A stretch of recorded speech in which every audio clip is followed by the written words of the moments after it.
Hello everyone, welcome to my YouTube channel. आप सभी का स्वागत है हमारे आज की इस वीडियो में। फ्रेंड्स, लास्ट वीडियो में हमने बात की थी कि जैसे आपका न्यूज़पेपर में ये जो आर्टिकल प्रिंट हुआ था, इसमें कहा गया है कि आपका एक आरआरसी का जो एग्ज़ाम है वो एक दिन में कंप्लीट कराया जाएगा। अब देखिए, हालांकि उस वीडियो में मैंने आपको बताया था कि जैसे जो आरआरसी में कम फॉर्म अप्लाई हुए हैं उनका एग्ज़ाम एक दिन में हो सकता है। अब जैसे यहाँ पर कुछ स्टूडेंट का कहना है कि सर, जैसे चंडीगढ़ जोन है 20 लाख से ज़्यादा फॉर्म भरे गए हैं, अब 20 लाख कैंडिडेट का जो एग्ज़ाम है वो एक दिन में संभव नहीं है। तो देखो, अगर आप वीडियो ध्यान से देखते हो तो आपको सारी चीज़ें समझ आ जानी चाहिए। मैंने उस वीडियो में ये बात बोली थी कि जिस जोन का एग्जाम एक दिन में कंप्लीट नहीं होगा, अगर उसका एग्जाम 2 दिन चलता है तो वहां पर परसेंटाइल बेस्ड नॉर्मलाइजेशन का यूज होगा। और मैंने एक बात और वहां पर बोली थी कि अगर 2 दिन में एग्जाम चलता है तो डिफिकल्टी लेवल में ज़्यादा वेरिएशन नहीं आता है, तो उस कंडीशन में जो नॉर्मलाइजेशन है वो कम से कम होने की चांसेस बनते हैं। अब देखिए, वहां पर जो क्वेरी आई थी उस वीडियो में, उसी के रिगार्डिंग मैं ये वीडियो बना रहा हूँ। इसमें मैं आपको 3-4 पॉइंट बताऊंगा। देखिए, सबसे पहला पॉइंट तो ये रहेगा कि किस किस जोन का जो एग्जाम है वो एक दिन में होना संभव है। और देखिए, मैं हमेशा अगर कोई भी वीडियो बनाता हूँ तो उसके पीछे कोई लॉजिक होता है, किसी फैक्ट के आधार पर ही वीडियो बनाता हूं मैं। इस वीडियो में मैं आपको प्रूफ के साथ दिखाऊंगा कि किस किस जोन का एग्जाम एक दिन में हो सकता है और कैसे हो सकता है। ठीक है, यहां पर कुछ टर्म्स एंड कंडीशन भी हैं, वो भी मैं एक्सप्लेन करूंगा। अब यहां पर मेन सवाल ये है कि अगर नॉर्मलाइजेशन यहां पर अवॉइड हो जाता है, देखो मोस्टली जो जोन है आपके, उनका एग्जाम एक दिन में हो सकता है। जैसे चंडीगढ़ है या कोलकाता है जिसमें 10 लाख से ज्यादा फॉर्म है, वहां पर शायद एक दिन में ना हो। अभी आगे मैं क्लियर भी करूंगा वो चीजें। तो उस कंडीशन में अगर एक दिन में एग्जाम होता है तो नॉर्मलाइजेशन तो बिल्कुल भी नहीं होगा जिस जोन में एक दिन में एग्जाम होगा। अगर नॉर्मलाइजेशन नहीं होता है तो कितने रो मार्क्स पर आपका सिलेक्शन हो सकता है, बेसिकली हम ये इस वीडियो में डिस्कस करने वाले हैं। सभी कैटेगरी का मैं आपको एक डाटा यहां पर देने की कोशिश करूंगा, एक सेफ स्कोर आपको देने की कोशिश करूंगा।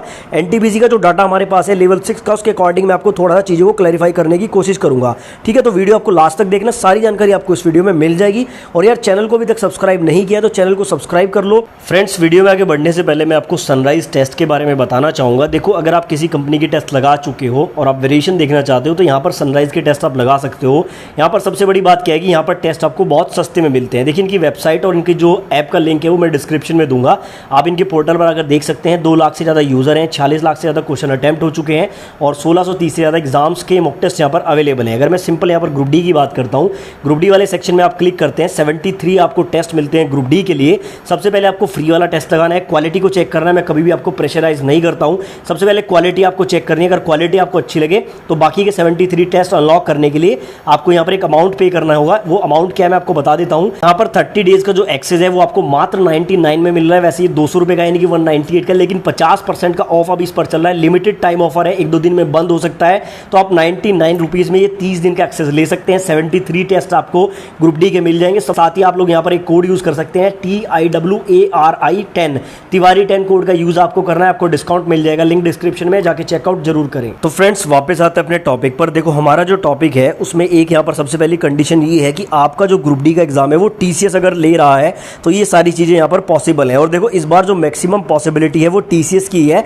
और आपको ये बात पता नहीं चलेगी जब आप एग्जाम देने जाएंगे और आयन डिजिटल जोन आपको लिखा हुआ दिखेगा अपने एग्जाम सेंटर पर, तभी आपको कंफर्म होगा कि टीसीएस आपका एग्जाम ले रहा है। ठीक है ना, लेकिन यहाँ पर 99% चांसेस है कि टीसीएस कोई टेंडर मिला है। वो मैं पहले अपनी वीडियोज में डिस्कस कर चुका हूँ।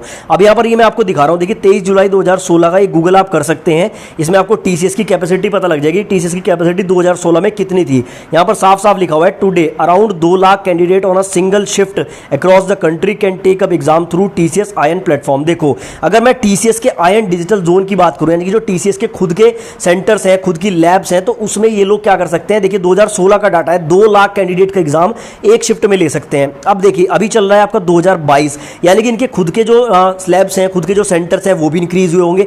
और उसके अलावा एनटीपीसी में ऐसा देखा गया है कि टीसीएस ने जो है प्राइवेट सेंटर्स को, यानी कि प्राइवेट लैब्स को भी हायर किया था।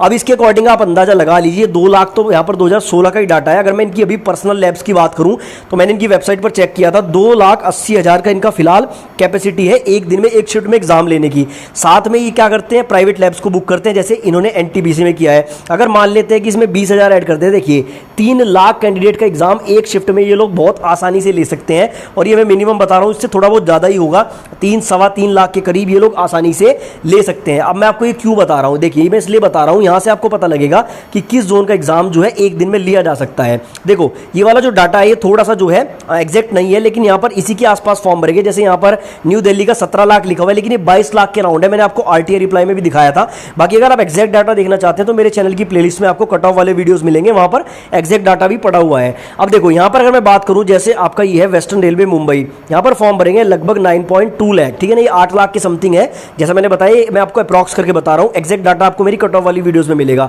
अब देखिए यहाँ पर 9.2 लाख फॉर्म है, मैंने आपको बताया कि 3 लाख से ज़्यादा की कैपेसिटी है टीसीएस की, तो 3 शिफ्ट में यहाँ पर एग्जाम खत्म हो सकता है एक ही दिन में बड़ी आसानी से। इस तरह से देखिए दूसरा है आपका हुबली, यहाँ पर मात्र 6 लाख फॉर्म है, ठीक है ना, 6 लाख का तो आराम से 2 शिफ्ट में भी कंप्लीट हो जाएगा। अब देखिए यहाँ पर जितने भी आपको जोन दिख रहे हैं, यहाँ पर चेन्नई की बात करूँ 8.3, मुंबई सेंट्रल रेलवे की बात करूँ 8.4, उसके बाद कोलकाता की 4.6, 8 पॉइंट है सिकंदराबाद, उसके बाद देखिए कोलकाता ईस्टर्न रेलवे की है 10 लाख। अब यहाँ पर अगर देखा जाए तो सिर्फ 2 ही जोन ऐसे हैं जिनमें 10 लाख से ज़्यादा फॉर्म भरे गए हैं, एक तो आपका ईस्टर्न रेलवे कोलकाता और दूसरा आपका न्यू दिल्ली। न्यू दिल्ली में यहाँ पर 17 लाख है, लेकिन ये exact data I think 22 lakh है, मेरे कट ऑफ वाली वीडियो में आप देख लेना, ठीक है ना। अब देखो ये बात बिल्कुल सही है कि 22 लाख कैंडिडेट का तो एक दिन में एग्जाम नहीं हो सकता। अगर टीसीएस की कैपेसिटी 3 लाख एक शिफ्ट की है, यानी कि 3 शिफ्ट में 9 लाख कैंडिडेट का ये ले सकते हैं, तो इसके अकॉर्डिंग देखा जाए तो 2 या 3 दिन ये एग्जाम चलेगा। अब देखो 2 दिन या 3 दिन अगर एग्जाम चलता है तो वहां पर लगेगा आपका percentile based normalization, difficulty level ज्यादा वेरी नहीं करेगा, आपका नॉर्मलाइजेशन बहुत माइनर सा होगा, ठीक है ना। माइनर सा इन द सेंस क्या होगा कि थोड़ा बहुत होगा। देखो ऐसा नहीं है कि जो परसेंटाइल नॉर्मलाइजेशन है उसमें ज्यादा मार्क्स नहीं बढ़ते हैं।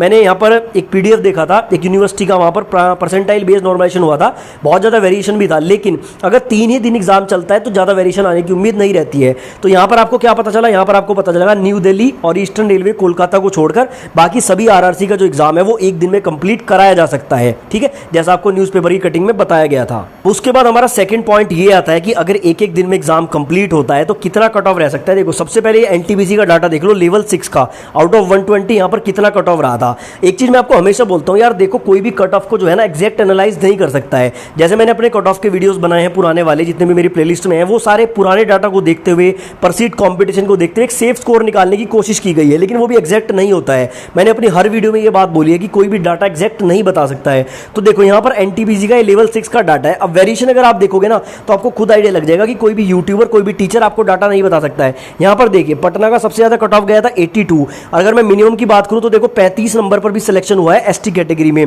48 नंबर पर सिलेक्शन हुआ है ईडब्ल्यूएस कैटेगरी में, 47 पर सिलेक्शन हुआ है ओबीसी कैटेगरी में, 36 नंबर पर एससी में भी सिलेक्शन हुआ है। और ज्यादा से ज्यादा की अगर बात करेंगे तो देखो पटना का ही देख लो आप, 63 एससी है, 78 ओबीसी है और 73 आपका ईडब्ल्यूएस है। तो वेरिएशन बहुत ज्यादा रहता है, इसलिए हम कट ऑफ को प्रिडिक्ट नहीं कर सकते हैं, लेकिन यहाँ पर आप एक सेफ स्कोर जरूर मान सकते हैं। अब देखो जिन जिन आरआरसी में आपका जो है नॉर्मलाइजेशन नहीं होगा, चंडीगढ़ और कोलकाता को छोड़ के, बाकी आरआरसी की मैं बात करूँ तो वहाँ पर आपका रो स्कोर यानी कि सेफ स्कोर क्या रह सकता है। मैंने इसको 3 कैटेगरी में डिवाइड किया है, डेंजर जोन, दूसरा आपका मॉडरेट जोन और तीसरा आपका सेफ जोन, ठीक है। डेंजर जोन की बात करूँ यानी कि जैसे आपका पटना है, आप जो है एनटीपीसी वाले अकॉर्डिंग भी देख सकते हैं, पटना है या फिर आपका जो है आप कह सकते हैं इलाहाबाद है या फिर आपका जो दिल्ली वाला चंडीगढ़ वाला जोन है, ये सारे आपके डेंजर जोन में आते हैं। रांची है, तो ग्रुप डी में मैंने आपको बताया हुआ है कि कौन कौन से जोन आपके डेंजर हैं, तो उसके अकॉर्डिंग आप खुद देख लेना कहाँ से आपने अप्लाई किया है। डेंजर जोन जितने भी हैं उनमें अगर मैं बात करूँ रो मार्क्स की, देखो ये 70 नंबर सिर्फ उन्हीं के लिए है, किसी 1-2 के लिए। जैसे यहाँ पर एनटीपीसी में पटना में 82 था ना, इस तरह से मैं बात कर रहा हूँ किसी एक जोन की। देखो किसी भी जोन में 80 नहीं है, सिर्फ पटना में है। तो इस तरह के जो डेंजर जोन है वहाँ पर 70 रो मार्क्स पर सिलेक्शन होगा, सभी का नहीं जाएगा, 1-2 का जाएगा। ओबीसी में 65, एससी में 60, एसटी में 55 और ईडब्ल्यूएस में 55 से 60 के बीच में डेंजर जोन में आपका रो मार्क्स पर सिलेक्शन रह सकता है। यहां पर चंडीगढ़ और जो आपका ईस्टर्न रेलवे कोलकाता है वो इंक्लूड नहीं है, क्योंकि वहां पर 2-3 दिन एग्जाम चल सकता है, ठीक है। बात करते हैं अगर मॉडरेट लेवल जोन की, तो वहां पर यूआर में 65, ओबीसी में 60, एससी में 55, एसटी में 50 और ईडब्ल्यूएस में 50 से 60 के बीच में आपका सिलेक्शन हो सकता है। और अगर बात करते हैं सेफ जोन की, तो जितने भी आपके साउथ वाले जोन है कुछ जो हमेशा सेफ रहते हैं, तो उसकी बात करें तो यूआर में 60। और ये जो मैं डाटा आपको दे रहा हूँ यानी कि जो मैं मार्क्स आपको बता रहा हूँ, ये मैं मैक्सिमम लेकर चल रहा हूँ ताकि आपको जो है दिक्कत ना आए। इसमें आपके 55 तो हो जाएंगे, लेकिन इसमें 65 होने की उम्मीद नहीं है, ठीक है ना। ओबीसी 55, एससी 50, एसटी 45 और ईडब्ल्यूएस 45 से 55 के बीच में। तो मेरे अकॉर्डिंग तो ये सेफ स्कोर रहेगा अगर आपका नॉर्मेशन नहीं होता है। उम्मीद करता हूँ मैं आपके सारे डाउट क्लियर करने में सक्षम रहा हूँ। अगर आपका कोई क्वेरी है या फिर आपका कोई सुझाव है तो आप कमेंट बॉक्स में लिख सकते हैं।